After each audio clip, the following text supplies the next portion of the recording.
Assalamualaikum warahmatullahi wabarakatuh. Salam guru penggerak. Saya Lizana Haryanti, calon guru penggerak Angkatan 9 dari Kabupaten Lombok Utara. Pada video kali ini, saya akan menyajikan tugas demonstrasi kontekstual modul 3.1 tentang pengambilan keputusan berbasis nilai-nilai kebajikan sebagai pemimpin. Pada tugas demonstrasi kontekstual kali ini, saya mewawancarai 2 kepala sekolah tentang praktik pengambilan keputusan dilema etika di satuan pendidikan masing-masing. Berikut hasil wawancara yang sudah dilakukan. Terima kasih Pak Kepala. Langsung saja ada beberapa pertanyaan yang ingin Tiang sampaikan Pak Kepala. Selama ini bagaimana Pak Kepala itu mengidentifikasi kasus-kasus yang merupakan dilema etika atau bujukan moral, di mana dilema etika itu kan ada yang kasus benar lawan benar, dan seperti kasus yang beberapa hari pernah terjadi di SD kita gitu Pak. Kemudian ada juga bujukan moral yang alhamdulillah memang tidak pernah terjadi. Nah, tapi bagaimana cara Bapak untuk mengidentifikasi kasus-kasus tersebut Pak? Jadi selama ini untuk dapat mengidentifikasi antara kasus dilema etik dan bujukan moral ini, kita perlu mengidentifikasi kasus-kasus tersebut, karena kasus-kasus ini adalah kasus-kasus yang memiliki kebenaran yang sama. Dengan kata lain, tidak ada pelanggaran hukum di dalam kasus tersebut. Nah, untuk mengidentifikasi kasus ini perlu dilihat dari tipe kasus dan pilihan yang muncul. Jika alasannya masuk akal dan dibenarkan, ini masuk ke dalam kasus dilema etik. Sedangkan jika alasannya tidak sesuai atau kurang masuk akal, ini masuk dalam kasus bujukan moral. Berarti Pak Kepala mengidentifikasi dulu ya keduanya, mana yang termasuk bujukan moral dan mana yang termasuk dilema etika, seperti itu. Selanjutnya Pak Kepala, selama ini bagaimana cara Pak Kepala menjalankan pengambilan keputusan di sekolah ini, terutama untuk kasus-kasus yang dimana misalnya ada kepentingan yang sama-sama benar Pak, atau sama-sama mengandung nilai-nilai kebajikan. Jadi selama ini dalam pengambilan keputusan untuk semua kasus, bukan saja hanya kasus dilema etik dan bujukan moral, tapi khusus untuk yang ini, yang pertama adalah kita perlu mengidentifikasi masalah dulu. Kemudian kita lihat fakta-fakta yang muncul di dalam kasus tersebut. Kemudian hasil dari identifikasi ini kita rapatkan dengan Dewan Guru untuk mencari solusi yang terbaik dari hasil untuk mengambil keputusan yang tepat, sehingga nanti dapat menjadi keputusan yang benar dan tidak menjadi dilema pada setelah keputusan itu diambil. Bijak jadi banyak langkah-langkahnya. Kemudian ini lanjut ke langkah-langkahnya Pak. Langkah-langkah atau prosedur apa yang biasa dilakukan selama ini Pak?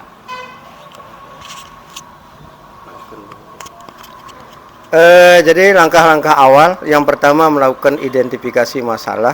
Apakah masalah ini masuk ke dalam kasus dilema etik atau masuk dalam kasus bujukan moral?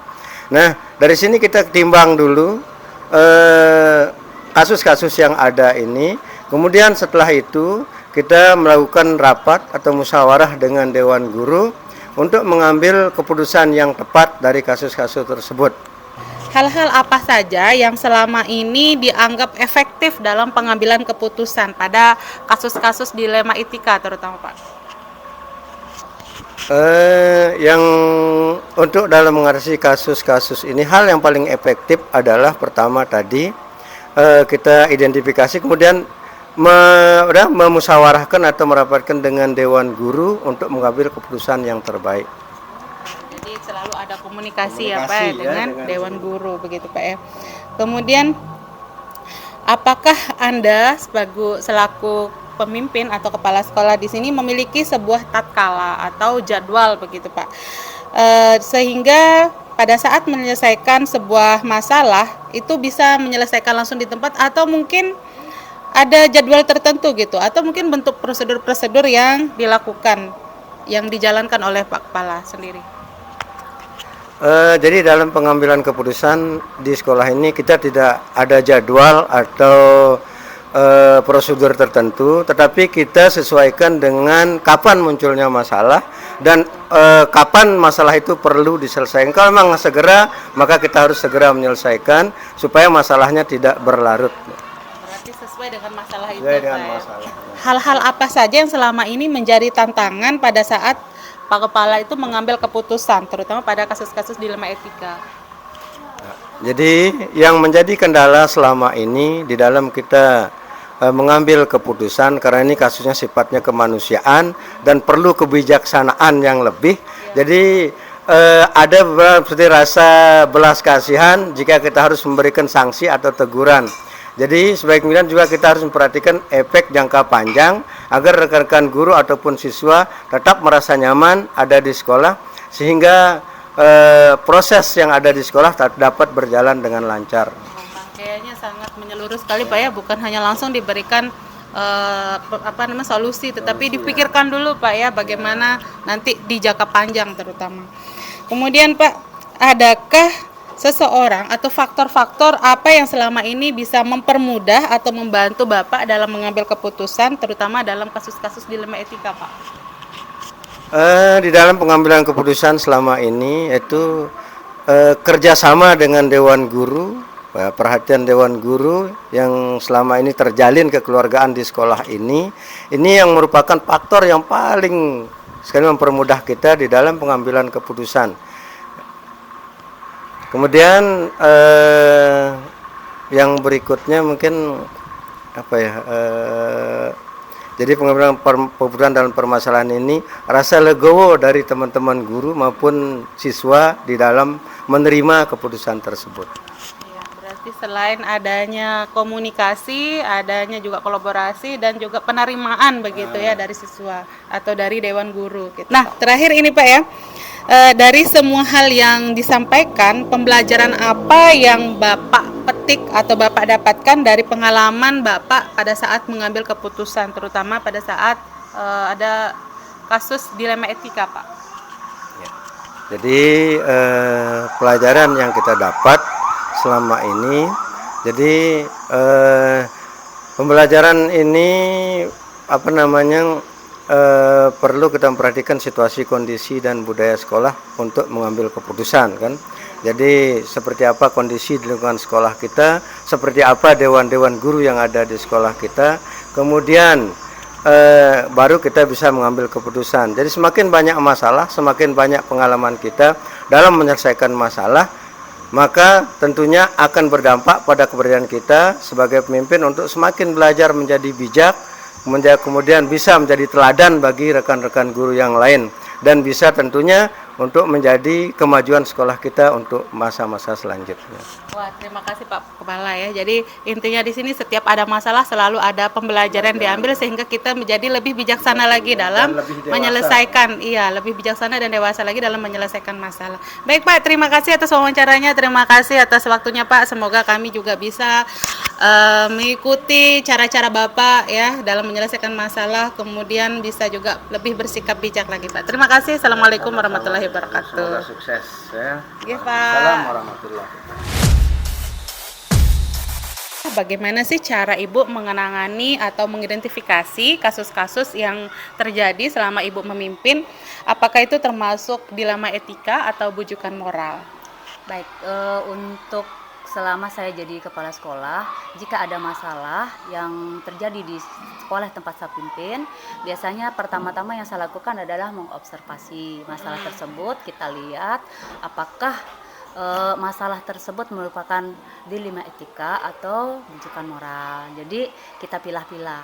Oh gitu ya. Yang mana kalau dilema etika kan kita lihat berarti masalah itu antara benar dengan benar. Sedangkan kalau bujukan moral kita bisa melihat bahwa masalah itu ada benar dan ada salahnya. Oh iya betul. Nanti ada keterkaitan hukumnya juga Ya, nanti. betul. Gitu.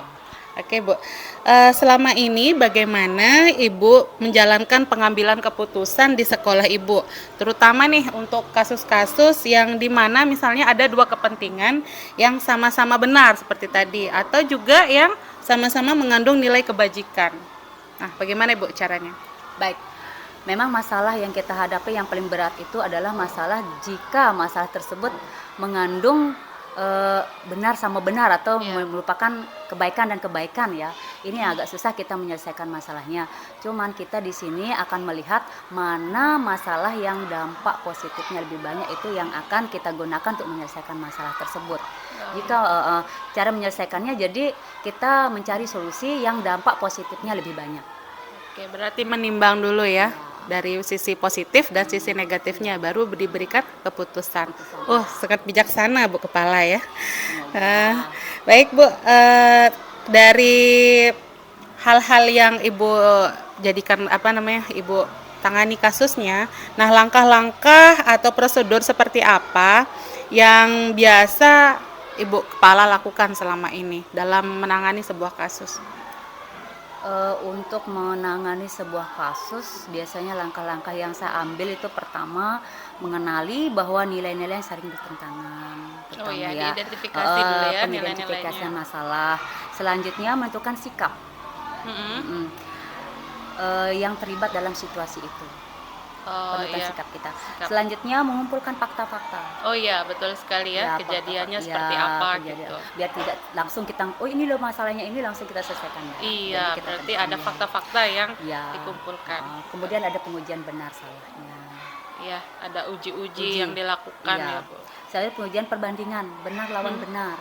Ada juga pengujian benar lawan salah. Kok benar lawan salah mungkin lebih gampang ya. Yang benar lawan benar ini yang biasanya kita lebih dalam penyelesaiannya lebih harus benar-benar kita berpikir mana yang lebih baik atau mana yang sifat positifnya lebih banyak atau berdampak baiknya itu lebih banyak kepada yang akan kita selesaikan masalahnya. Kemudian investigasi opsi trilema. Apa namanya? Trilema itu. Opsinya ya. Jadi buat 3 opsi lah seperti itu ya. Ya mungkin Bu Guru sebagai calon sedang program guru penggerak ya pasti sudah belajar itu kan ya. Selanjutnya buat keputusan, kemudian merefleksikan.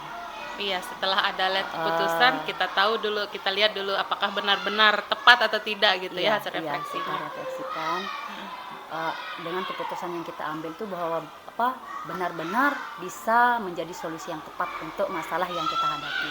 Ya, luar biasa langkahnya ya Bu Kepala. Jadi dengan begitu kan dengan menghadapi sebuah kasus seperti itu, kemudian melakukan langkah-langkah yang seperti itu, semoga nanti dapat penanganan kasus penyelesaian kasus yang dengan baik, dengan tepat gitu. Nah, kemudian Bu, hal-hal apa yang selama ini Ibu Kepala Sekolah itu anggap efektif dalam mengambil keputusan pada kasus-kasus, terutama pada kasus-kasus dilema etika? Hal efektifnya Bu? Hal efektif yang bisa kita ambil itu menentukan keputusan dengan sebaik-baiknya dari fakta-fakta yang ada. Dari keterangan yang misalnya benar lawan benar atau benar lawan salah, bisa kita tentukan dengan fakta-fakta yang ada itu kita menentukan keputusan. Kemudian kita juga melihat dari sisi penyebabnya. Tentunya kita kan melihat nih adanya masalah pasti ada penyebab. Jangan kita langsung ada masalah langsung kita selesaikan tanpa melihat sebelumnya apa yang menyebabkan masalah itu, kayak gitu sih. Iya ya, berarti didalami lagi dari penyebabnya. Kita pahami kalau saya di sini biasanya dalam saya mengambil keputusan kalau ada masalah nih, terutama di siswa saya. Jadi saya tidak memanggil menurut temannya si ini yang salah Bu, enggak. Jadi kita panggil dua-duanya, kita tanya dua-duanya, kita dengan pertanyaan yang sama kita tanyakan kepada anak-anak. Tidak bisa kita langsung mengambil keputusan, kita mengambil keputusan itu satu orang atau satu pihak yang kita tanyakan, tapi dua-duanya di saat yang bersamaan. Jangan kita membuat pertanyaan terus kita menimbang-nimbangnya itu juga jangan kita lihat ini anak siapa, ini bagaimana, ini siapa. Kan kita kadang gitu ya menyelesaikan masalah kita lihat ini siapa sih, anaknya siapa. Jadi beda perlakuan kita. Perlakuan kita kepada anak itu beda. Tetapi dalam kita menyikapi suatu masalah, hal-hal seperti itu kita kurangi atau kita hindarilah. Jangan kita anggap permasalahan anak-anak itu hal biasa, tapi kita anggap semua yang terjadi di masalah di sekolah, terutama di sini ya, di sekolah dari Pak Sapimpin, semua masalah yang ada itu kita anggap itu penting harus diselesaikan, Iya. tidak kita pilih. Wah, luar biasa, ada proses segitiga restitusinya Iya, juga iya, ya di iya. dalamnya gitu. Mm. Baik, Bu. Kemudian apakah Ibu Kepala Sekolah ini memiliki tata kala atau jadwal tertentu dalam menyelesaikan sebuah kasus, terutama untuk dilema etika? Misalnya, apakah langsung menyelesaikan di tempat ketika masalah itu terjadi, atau nanti ada langkah-langkah atau prosedur-prosedur atau sudah dilakukan secara terjadwal begitu, Bu? Baik. Jika ada masalah di sekolah yang saya pimpin, biasanya saya itu melihat kalau memang masalahnya itu kita anggap bisa diselesaikan pada saat itu, biasanya langsung saya selesaikan. Tetapi kadang ada masalah yang memang butuh waktu dan butuh orang juga, Bu. Jadi kita butuh waktu penyelesaian, kita tanya orang, misalnya kita kayak kemarin ya ada masalah, jadi memang itu membutuhkan orang luar yang kita harus tanyakan seberapa besar. Jadi kita tanya ke misalnya Pak Kadus gitu ya, saya tanya ke sana. Jadi kita butuh jadwal, kita jadwalkan kapan kita ketemu sama Pak Kadusnya atau sama komitenya. Karena itu menyangkut orang banyak. Jadi itu kadang ada laporan dari orang tua, jadi kita juga buat jadwal pertemuan dengan orang tua seperti itu. Tapi kalau masalahnya bisa diselesaikan pada saat itu ya kita langsung selesaikan. Jadi tergantung Sita, kasus iya, situasinya kasus yang juga dihadapi, ya, ya. kasus yang dihadapi. Hmm. Baik, Bu Kepala. Adakah seseorang atau faktor-faktor yang selama ini mempermudah atau membantu Ibu Kepala dalam pengambilan keputusan dalam kasus-kasus dilema etika? Untuk orang yang membantu kasus-kasus kita ada di sini kan kita sekolah ini di lingkup masyarakat ya. Tentunya kita tidak lepas dari komite, Gitu. ada warga. Jadi yang membantu saya menyelesaikan masalah kalau di intern sekolah atau di dalam sekolah itu ada guru-guru, ada siswa yang tentunya pasti banyak hal ya yang kita dapatkan dari anak-anak dan dari guru. Sedangkan kalau kasus itu lebih besar yang membutuhkan orang luar, jadi saya pakai orang luar yang tentunya membantu kita dalam menyelesaikan masalah. Iya, berarti tergantung kasusnya Iya, juga tergantung ya, kasus lagi, ekstern ya. atau di intern Iya. sekolah. Begitu. Kemudian terakhir nih Bu Kepala, dari semua yang sudah disampaikan tadi, pembelajaran apa yang Bu Kepala dapat petik gitu dari pengalaman selama Bu Kepala menjadi kepala sekolah di sini atau memimpin sekolah ini dalam mengambil keputusan, Bu?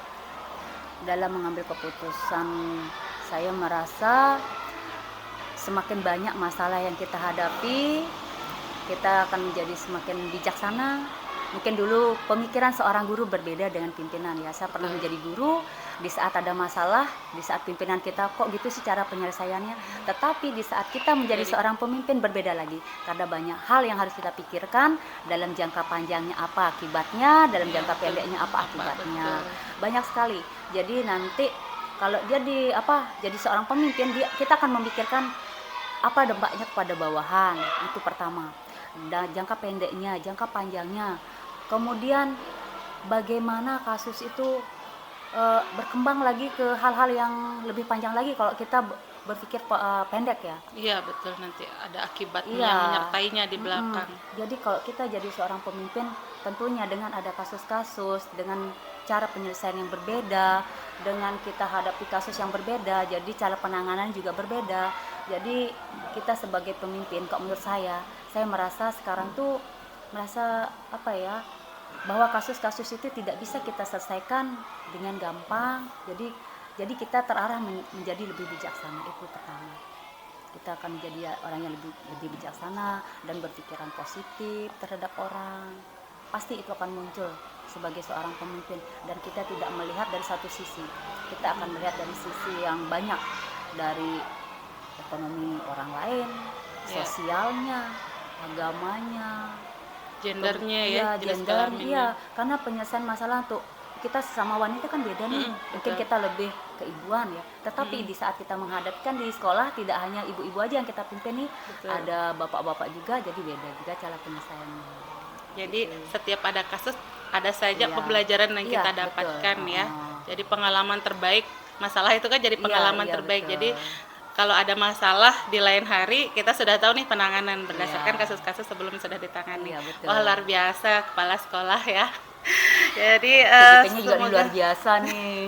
semoga nanti ke depannya Ibu Kepala lebih bijak lagi Semoga. menangani kasus-kasus, apalagi kalau kita sudah mengetahui itu termasuk dilema etika kah atau bujukan moral kah gitu ya. Apalagi tadi dari yang Ibu Kepala sampaikan ada langkah-langkah yang memang sudah sesuai dengan prosedur penanganan kasus seperti itu. Jadi semoga kedepannya semoga tidak ada masalah sih Bu ya. Semoga, Tetapi kalau semoga. ada masalah bisa ditangani Biasa, dengan ya, hal-hal itu yang harus, sudah didapatkan dari Iya. pendidikan guru penggerak kita Iya. seperti itu. Terima kasih Bu Kepala atas Ya, waktunya. sangat luar Selamat biasa. pagi. Dari hasil wawancara yang sudah dilakukan, saya kemudian melakukan analisis dan hasil refleksi, di mana masing-masing kepala sekolah melakukan pertama, mengumpulkan identifikasi masalah dengan mengumpulkan fakta-fakta. Yang kedua, melakukan beberapa pengujian terhadap kasus. Yang ketiga, melakukan diskusi dan komunikasi dengan unsur-unsur yang ada di sekolah, terutama dengan pihak-pihak yang terlibat langsung. Keempat, membuat keputusan yang bijaksana, bertanggung jawab, dan memaksimalkan potensi positif dan mencegah potensi negatif. Yang terakhir, tentunya kepala sekolah mempertimbangkan jangka panjang pada keputusan yang diambil.